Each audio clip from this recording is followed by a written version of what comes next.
Hi, I'm Charlie Crawford. Welcome to my HO scale New York Central Adirondack Division. I began working on this modular railroad in 2003.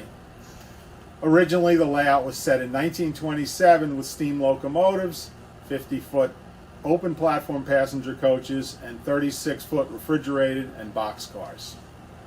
Today, the layout is set 25 years later in 1952. RS3s, F3s, FA2s, and FB2s provide motive power. There are 60-foot and 70-foot closed platform passenger coaches and 40-foot boxcars and refrigerated cars. Originally, the area modeled was from Thendara to Buck Pond, just north of Big Moose. Today, the modeled area is from Remsen to Racket Lake. And yes, I know, the New York Central didn't run to Racket Lake after 1929, but it does on my railroad. Control is via Digitrak's DCC system. Currently, there are 3 power districts, but more can be added as necessary. Turnouts are controlled by double pole, double throw toggle switches on the return loops and by ground throws on the main line. Let's take a ride on the Adirondack Division. This is an overview of the return loop at Remsen, which is now the southern terminus of the railroad. We'll revisit this and go over the structures. This is the oldest module on the layout, the logging operation at Buck Pond. I built it in 2002. A pedal freight is holding on the main line.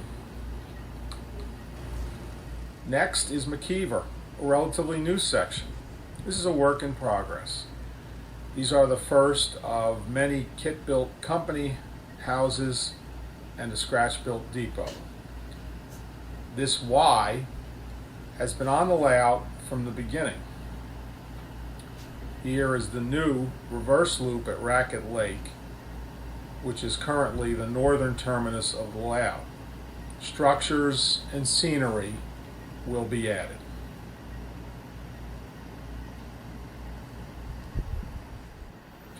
A typical operating session on the Adirondack Division begins with a southbound passenger train departing the Racket Lake Depot.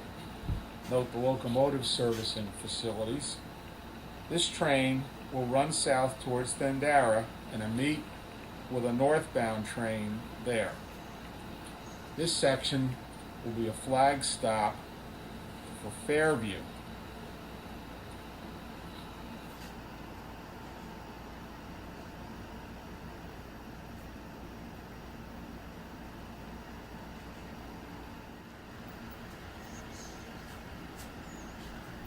Our southbound train is now exiting the return loop at Racket Lake.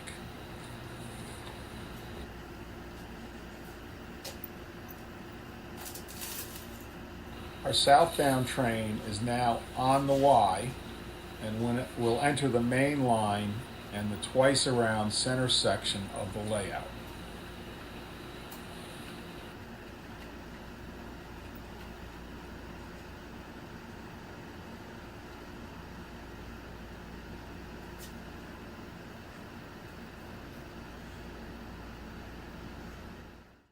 The crew at Buck Pond has been busy loading 12 log cars and have chained most of the loads to the cars.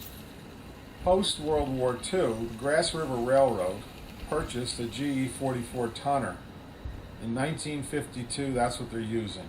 This is a good view of the operation. Logs were driven down the river to a boom and loaded on log buggies. Workers' shacks, the company office, and a jackworks complete this scene. The Grass River Railroad operated until 1958. Here, a cut of 4 cars is being attached to the Barnhart loader, blacksmith car, and caboose.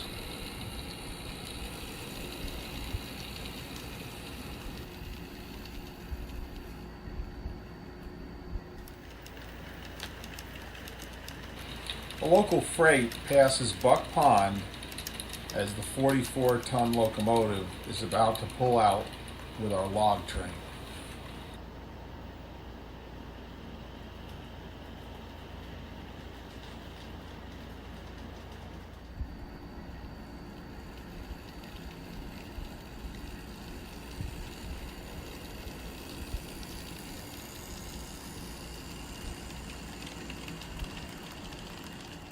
This is Dease Mill at Thendara. It's one of 3 planned sawmills on the layout.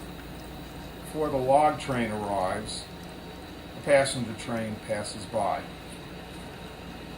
Besides the mill, the scene includes the Thendara Freight House, a water standpipe, and several stacks of lumber.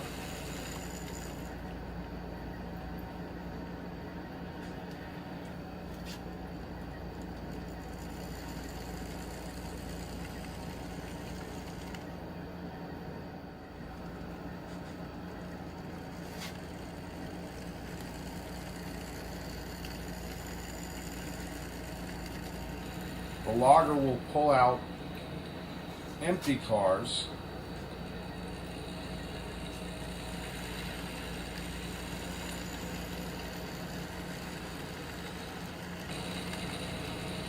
and then he will drop the loaded cars.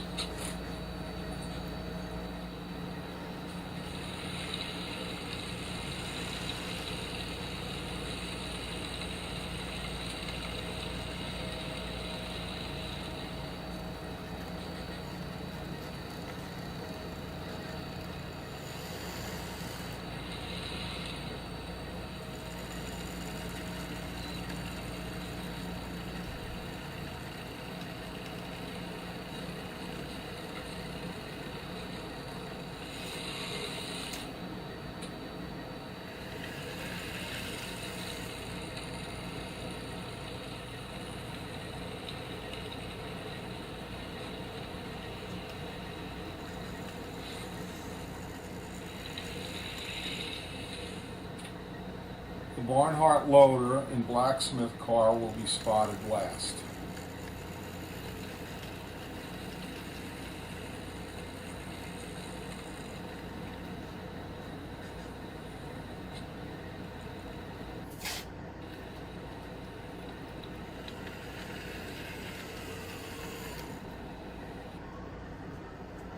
The log cars are scratch-built out of basswood per the Grass River Railroad prototype. They are available as white metal castings also. You may note there is a new car on the string that has not yet weathered. The Barnhart loader is from IHC and was painted to bring out detail. Meanwhile at Remsen, a northbound passenger train that has left the New York Central Main Line at Utica stopped at Remsen and is now departing. The lead unit is an RS-1 with sound. The second is an RS-2. As always, on my Adirondack division, there's a railroad post office car. There are also several coaches, Pullman cars, a dining car, and an observation car. Notice the standpipe, which is fed by Remsen steel water tank.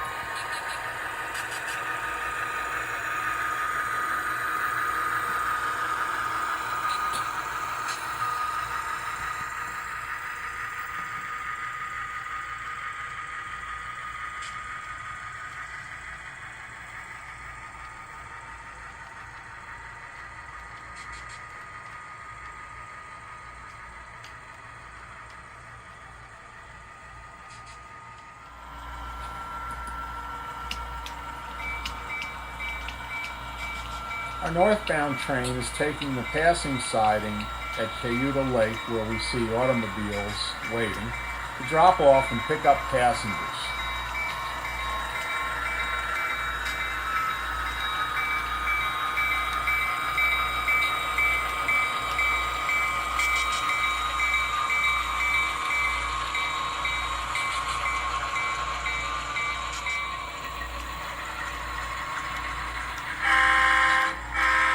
Will now continue on its way north to Mckeever.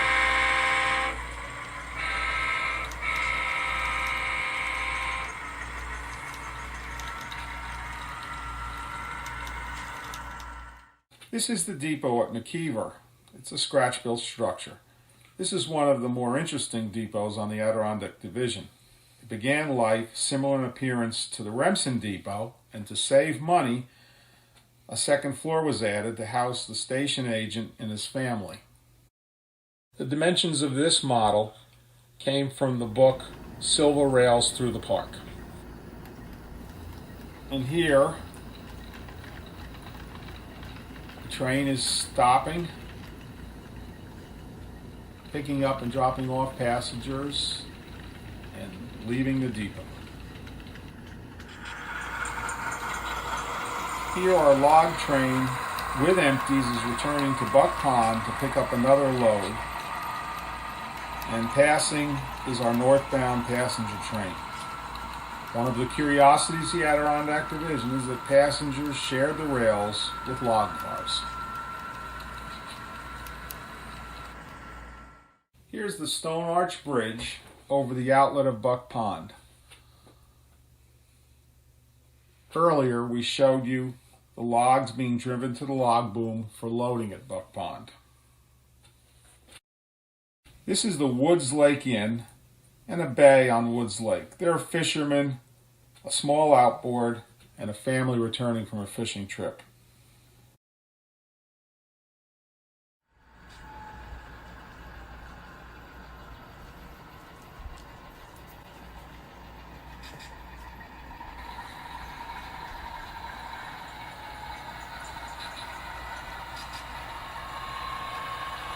After our northbound train takes the crossing at Woods Lake, it passes the log cabin at Hunter's Rest.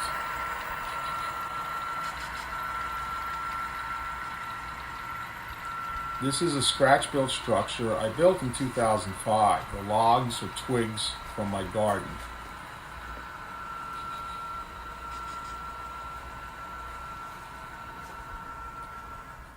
Sometimes hunters aren't on their best behavior in the woods. Here we have one taking a pot shot off the porch and another having an adult beverage. Behind the cabin, a couple of bears are getting into a squabble over a garbage can and haven't even caught the notice of the hunters. A beloved icon of the Adirondacks are its fire towers. This one is on the mountain overlooking Hunter's Rest. This is the turntable and yard at Thendara.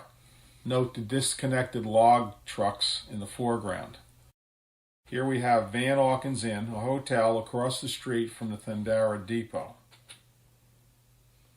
Some folks are hurrying to the depot to meet the train.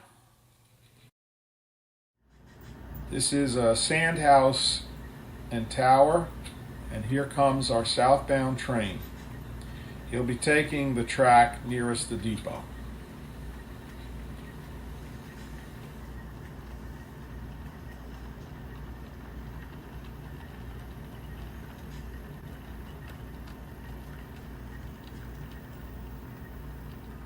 The depot model was built using plans in the March 1980 model railroader. And right on time, we have the northbound train from Remsen meeting the southbound train at Thendara.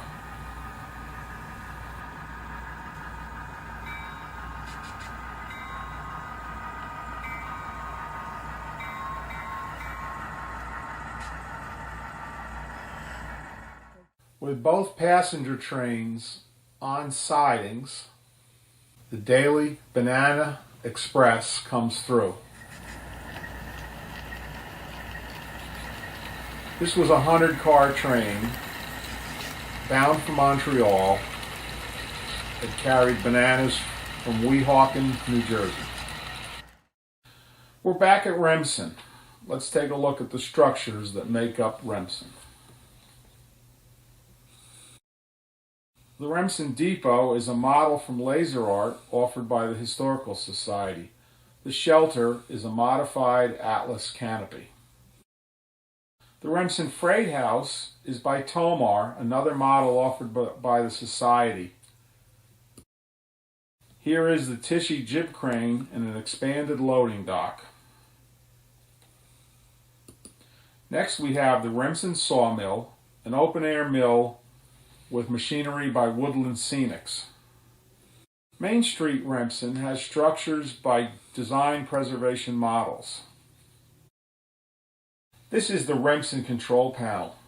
All the turnouts on the reverse loop are driven by tortoise switch machines controlled by double pole, double throw switches. The panel is made of sheet styrene with strip styrene showing the routing of the rails.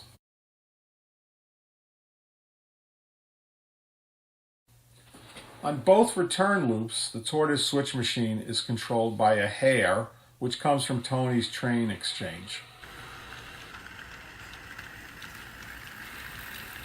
Here a train runs onto the loop with the switch set to through. Here the train is passing Main Street, Remsen.